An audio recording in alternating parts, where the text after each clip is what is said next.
I like to start off my speech by speaking on a few years ago when I met this little girl.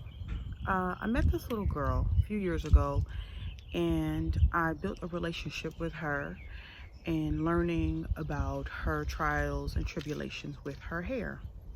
She went through a journey where she grew up from the 80s and then into the 90s and obviously now, and she transitioned to different hairstyles.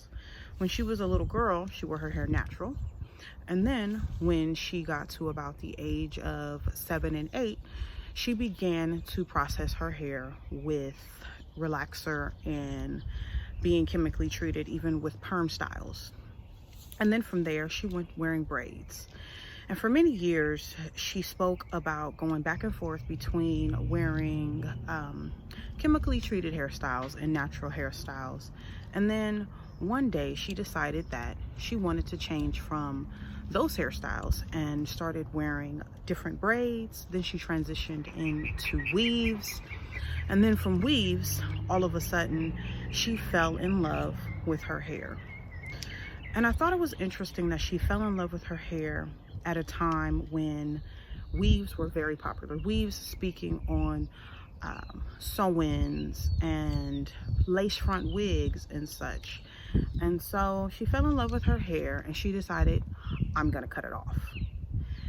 And I was like, wait, you're gonna cut your hair? Okay, well, what does that mean when you decide that you want to cut your hair? And what that meant to her was she wanted to start over and she wanted to feel powerful.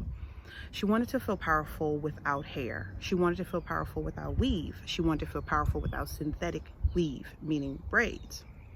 And so I thought it was very interesting that when she decided to cut her hair, how she felt more powerful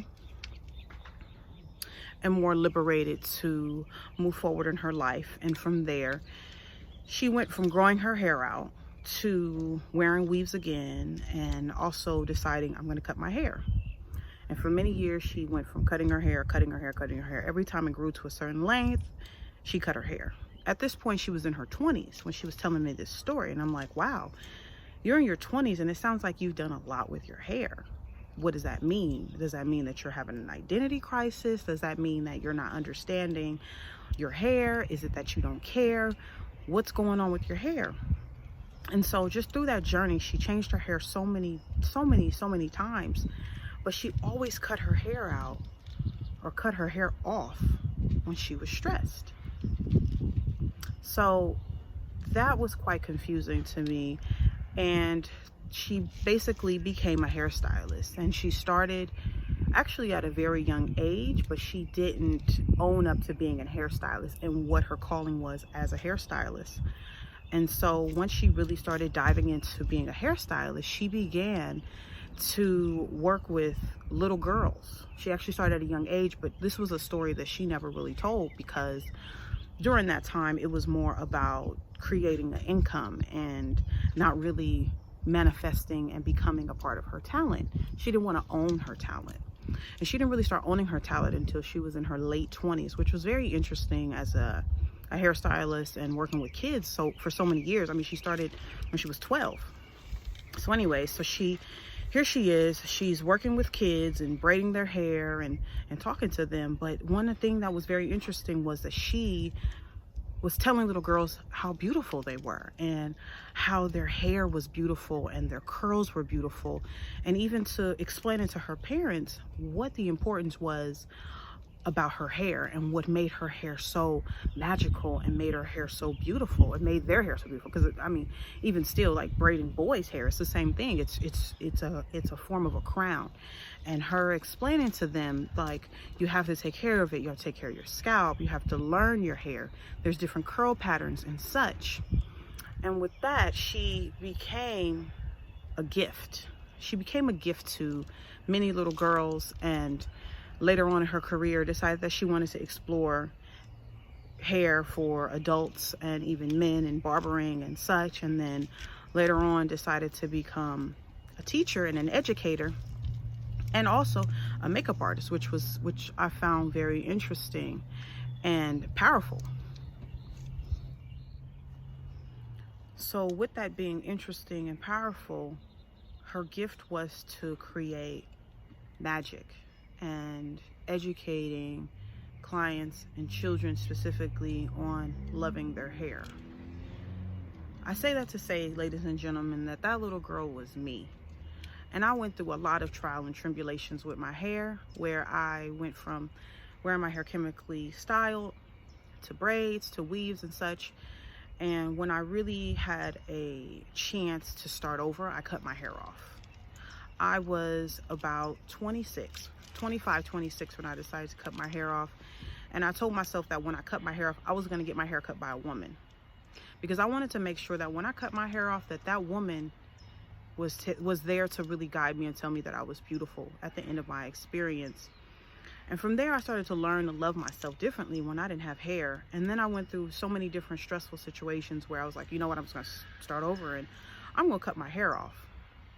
And then when I started going from cutting it to doing different hairstyles and different colors, and I realized my level of freedom without hair, that's when I realized I became a hairstylist with a gift. And I say that to say that anytime someone sits in my chair, if I can empower them to love themselves, even before loving their hair, I've definitely created a message, and I've given them something to walk away with that's positive, with great energy, great love, and great success.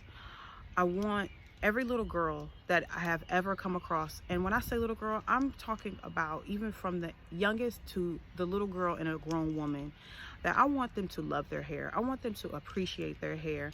I want them to understand their hair, because your hair is powerful. Every time you cut your hair, you shed away something. But when you own your hair and you take care of your hair, you create magic in your hair that no one will ever understand, and they will respect you differently.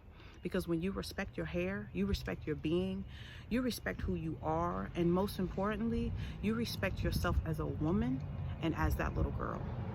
So I'd like to thank any and every person that has ever sat in my chair, to let them know that me as a hairstylist is very important, that I give you something to walk away with that's positive. And even if there is no solution, that we haven't created a solution, but we are aware of the problem, we can hold ourselves accountable to creating magic in different parts of our lives. Because of course, being a Black girl, we feel beautiful when our hair is done. We feel beautiful when we have a conversation and we sit with someone that means something to us, and our hairstylist always means something to us. Through every struggle, through every century, through every level of slavery, our hair has always held us to keep our power strong and be powerful. Thank you, ladies and gentlemen, for listening. That's what I call Black Girl Magic.